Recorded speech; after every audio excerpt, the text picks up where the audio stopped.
السلام علیکم ورحمۃ اللہ وبرکاتہ۔ پیارے بچوں، کیسے ہیں آپ سب؟ میں امید کرتا ہوں سب خیریت سے ہوں گے، خوش ہوں گے۔ اللہ پاک آپ سب کو اپنے حفظ و امان میں رکھے۔ میں ہوں محمد مرسلین سرور، آپ سن رہے انوکھی کہانیوں کا چینل۔ پیارے بچوں، میں آپ کو ایک نئی کہانی سناؤں گا جس کا نام ہے پراسرار فقیر۔ اس کہانی کے دو حصے ہیں۔ انسانی زندگی میں بڑے پراسرار واقعات رونما ہوتے رہتے ہیں۔ ان واقعات کو دیکھ کر عقل دنگ رہ جاتی ہے۔ انسان کے تصور میں بھی نہیں ہوتا کہ ایسا ہو جائے گا، اور ایسا کیوں ہوا۔ میری زندگی بھی ایسے پراسرار واقعات سے بھری پڑی ہے۔ بچپن میں نے اپنے نانا محمد اسماعیل خان کے گھر میں ایک سانپ کو دیکھا جو کسی کو کچھ نہیں کہتا تھا۔ اس کا ٹھکانہ بیٹھک یا کمرے کے پچھلی طرف ایک چھوٹا کمرہ تھا جس میں گندی بوریاں اور دیگر سامان رکھا ہوتا تھا۔ وہاں تھا۔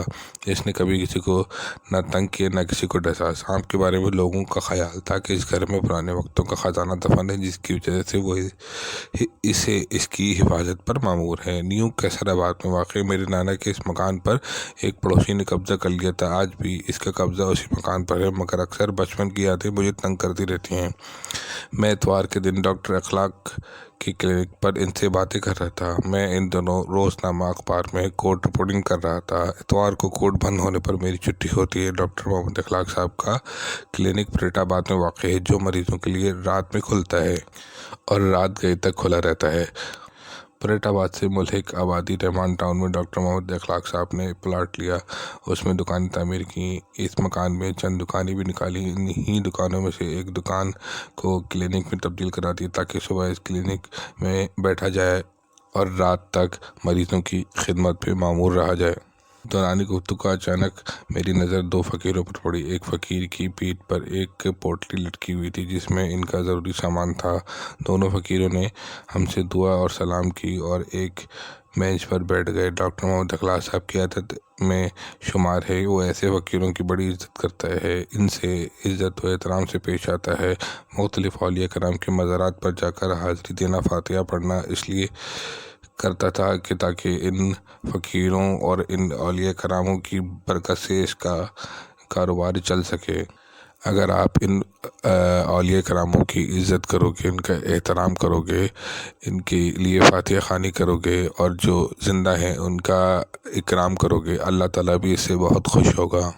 میرے دوست ایم اکرم شیخ، جن کا تعلق میر پور خاص سے ہے، جن دنوں ان کے بھائی خالد جیلر سینٹرل جیل میں تھے، ان کی پوری فیملی حیدرآباد منتقل ہوئی۔ ایم اکرم شیخ کو سماجی پروگرامات میں شرکت ہونے کا بہت شوق تھا، اسی بنا پر میری بھی ان سے دوستی ہو گئی تھی۔ ان کا یہ جملہ مجھے ابھی تک یاد ہے، ابھی بجٹ فیل ہو گیا ہے، یہ پروگرام پھر کبھی رکھیں گے۔ اکرم شیخ کو مزارات پر بڑی عقیدت تھی، وہ بھی مجھے کئی مزارات پر اپنے ساتھ لے کر گئے تھے۔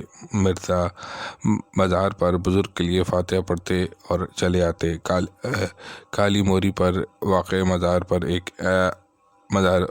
پر ایم اکرم شیخ صاحب میرا جانا واپسی پر ہمارا رکشہ نہر کے ساتھ مین سڑک کی جانب بڑھ رہا تھا۔ کچھ فاصلے پر نہر کے کنارے درختوں کے پتوں کے کچرے کو کسی نے آگ لگا دی تھی، جس سے ہلکی ہلکی آگ جل اٹھی۔ ہمارا رکشہ جو ہی آگ کے قریب پہنچا، ایک عجیب واقعہ ہوا جس کا ہمارے وہم و گمان میں بھی نہ تھا جس کا اندیشہ ہمارے وہم و گمان میں بھی نہ تھا۔ رکشہ آگ کے قریب جیسے ہی گیا، ہمارا رکشہ دھوئیں میں گھر گیا، کچھ بھی نظر نہیں آ رہا تھا۔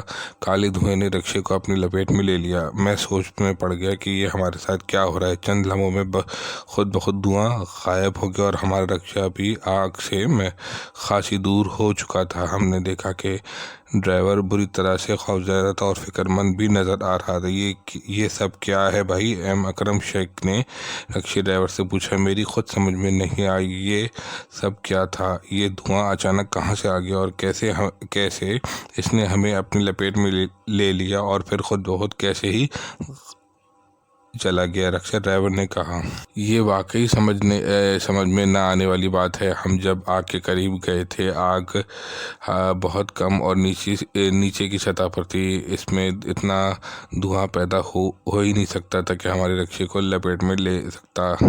ہم نے کہا، یہ کس قسم کی کوئی خاص اشارہ تھا یا کسی قسم کا کوئی خاص اشارہ تھا، کسی نادیدہ قوت نے حملہ کیا، مگر اس نادیدہ قوت کو ہمیں نقصان پہنچانے کا موقع نہیں مل سکا۔ رکشا ڈرائیور نے کچھ سوچتے ہوئے کہا، مجھے ایسا لگ رہا ہے کہ یہ کسی نادیدہ قوت نے ہم پر حملہ کیا۔ دھوئیں کی لپیٹ میں آ جانے پر کچھ دکھائی نہیں دے رہا تھا۔ رکشا کسی بھی حادثے کا شکار ہو کر ہمیں زخمی یا ہلاک کر سکتا تھا۔ بابا کے مزار پر حاضری دینے کا یہ فیض ہے کہ ہم ایک آنے والے حادثے سے محفوظ رہے، ورنہ آج ہمارے ساتھ کوئی نہ کوئی حادثہ یقینی طے تھا۔ ایم اکرم شیخ صاحب نے کہا، ہم نے حادثے سے بچ جانے پر خدا کا شکر ادا کیا، ہمارے ساتھ اس دن حادثہ ہونا یقینی تھا۔ یہ تھا پراسرار فقیر کا پہلا حصہ۔ اب اگلی ایپیسوڈ میں آپ کو پراسرار فقیر کا دوسرا حصہ سناؤں گا۔ اگر میری کہانی اچھی لگے پیارے بچوں تو کمنٹس میں اپنی رائے کا اظہار کیجیے گا۔ السلام علیکم۔